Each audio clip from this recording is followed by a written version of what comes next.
All right, Mr. Quam's class. This is my workspace, aka the garage. And right now, that's where the band is practicing and stuff. But I'm gonna move that because it's winter, and I'm gonna start parking my car in here. Now, when I was a kid, I loved art class, probably because I had great teachers like Mr. Quam. But no, they really let me. They always encouraged me to do my thing, and so I know that Mr. Quam does the same thing, and I'm really happy that he invited me to show you what I do. So I loved art. Was probably my favorite class, and that's why I went to school to become a biologist.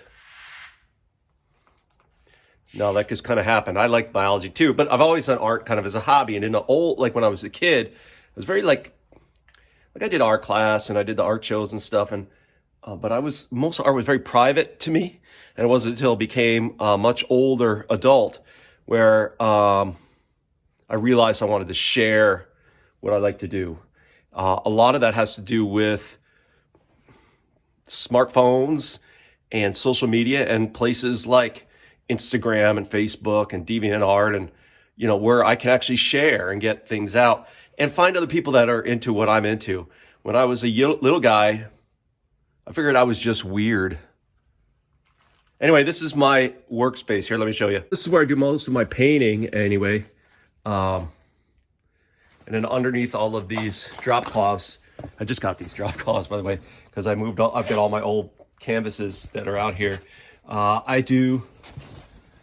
I paint, I usually get my canvases from like Michael's, they don't have to be that fancy. And I use, primarily spray paint, but then I'll use brushes with the spray paint. And I like to do some mixed media. I love these kind of like metallic inks.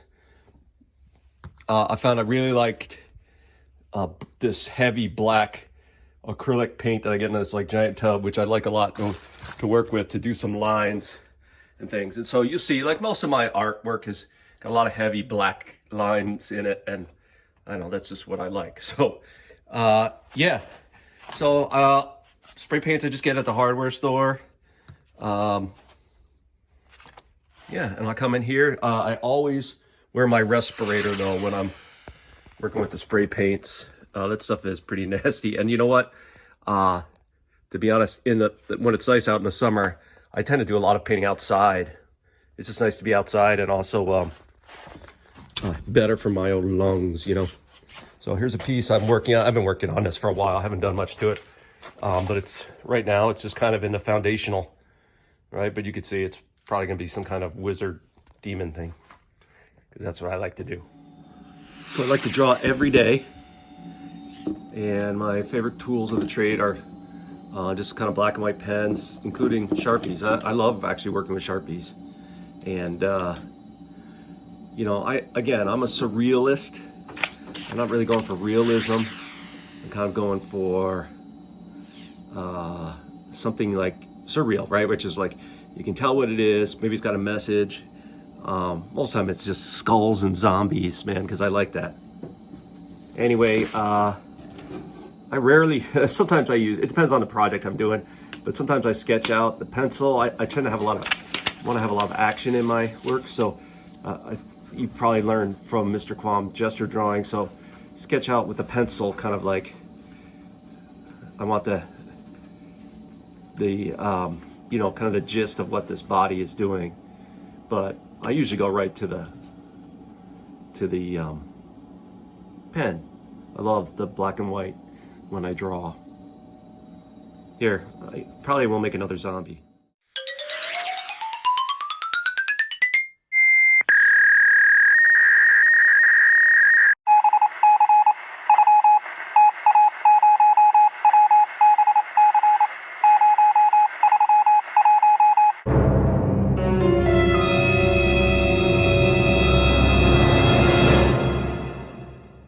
So there you go, pretty quick, just zombie kind of.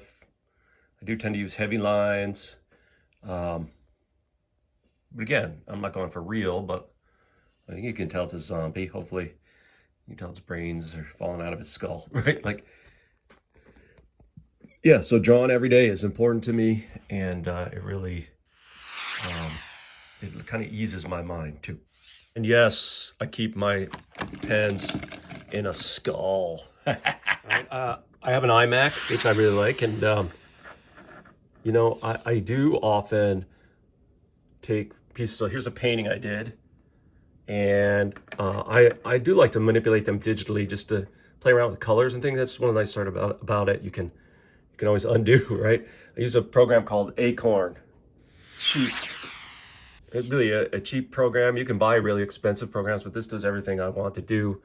And you know, I mean, simple things is like you know, putting like filters and things like that on there, and color changing, and you know, if I wanted to like totally change the look, black and white, or maybe I wanted to go with like a red. So it's cool, and it gives you different looks, and then you can play around with color pretty easily. So I do like to play with blue, you know, like with this program for sure, with stuff after I've done it, just to play around with it.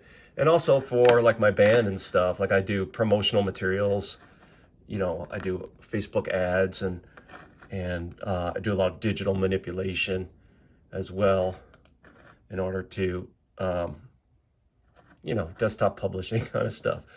All right, so yeah, I don't think it's I don't really like, I have one of these things, these like drawing pads, you know, like to draw, but I to be honest, I rarely use it. I like to draw on paper, and then I import the picture and to manipulate it there. That's what I tend to do anyway. All right, so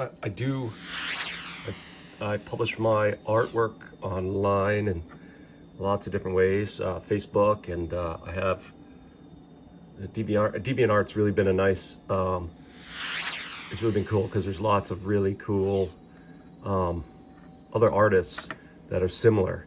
In fact, I think when I first started using DeviantArt, it finally was like, oh, there are people that do the same thing I do. Anyway, some of my biggest influences, I think my all-time biggest influence is an artist, a Polish artist named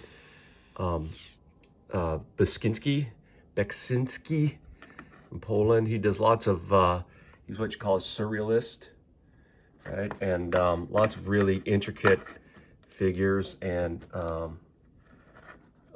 weird landscapes. And yeah, I'm trying to think of, he's what I really like. This is one of my favorites right here. He didn't title, he left all of his paintings untitled because he didn't want to influence what people thought of them. Also, he was Polish during the 1930s and 40s, and I think he put political messages in his paintings and didn't want to title them, so that he left them ambiguous, which I think is pretty cool. One of my other big influences is H.R. Geiger. You probably recognize, I don't know if you recognize his art because you're fairly young, but he did the if you ever saw like the Alien movies, he did all the set design for that too. Really intricate. Most of his stuff is very much monotone, like not kind of black and white, and lots of political statements too. Maybe the biggest influence in my life was Derek Riggs. Derek Riggs is best known for his work with the band Iron Maiden and creating this character, Eddie. And man, I drew this guy on every notebook I had ever in school. Some other modern artists I'm into, I love this Ellerin Cantor. Again, he's way more of a realist than I am, but he deals with dark themes. You know, pretty cool stuff, but he's very much a realist. Whereas I guess are you a surreal realist? I don't know. And then another classic, kind of more realist, but it was Frank Frazetta. Frazetta's an American artist. Just beautiful, kind of like barbarians, and I guess you call them a fantasy artist. Barbarians, a lot of scantily clad people. Anyway, so those are my my biggest influences. So I consider myself an artist first, who just happens to be a science teacher. Okay, that's my job. I like it most of the time, but art is really, art and music, like doing those are where I really feel like I get to express myself in a way that I like. I was a visual artist long before I got into music. I didn't get into music, I've always been into music, but I didn't get into actually playing music until I was much older. And I taught myself how to play the guitar, basically using YouTube.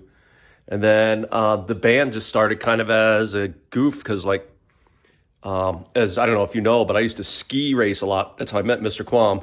And my good buddy and the bass player in the band now, we were one season, there wasn't much snow. So we're like, let's start a band.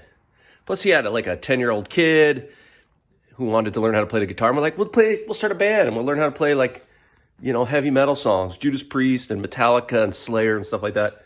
And then it just kind of grew. And we focused mostly on, it was kind of a joke. We were just going to do songs about presidents, executive disorder. But then the 2016 election came around, and then, needless to say, without getting into too many politics, became a way to voice our displeasure with the government and with hegemony in America, basically calling out kind of traditional Americanisms. Doesn't mean we don't love America. In fact, the thing we love most about being Americans is the fact that we can speak out and use our art to protest or to be heard. That's what's beautiful about the United States. But it's important that artists like you and me keep doing that in order to make sure we don't lose those rights. You guys are in Vermont somewhere, Manchester, I don't know. Sorry if I don't know. But I'm across the lake in Peru, New York, this community is not, I don't want to say they don't like art, but they don't really trust artists. They think they're all weird. And it's hard being a member of the community, a teacher, and an artist. Believe me, I've had some battles about whether or not the things I do should be done by somebody who teaches in the school. Anyway, thank you for being interested. I'll leave my email. I'll leave all the links in this video to my Bandcamp and Instagram pages. And direct message me through Instagram if you want, if you have any other questions. And yes, Hunter, maybe one day you can replace me in the band.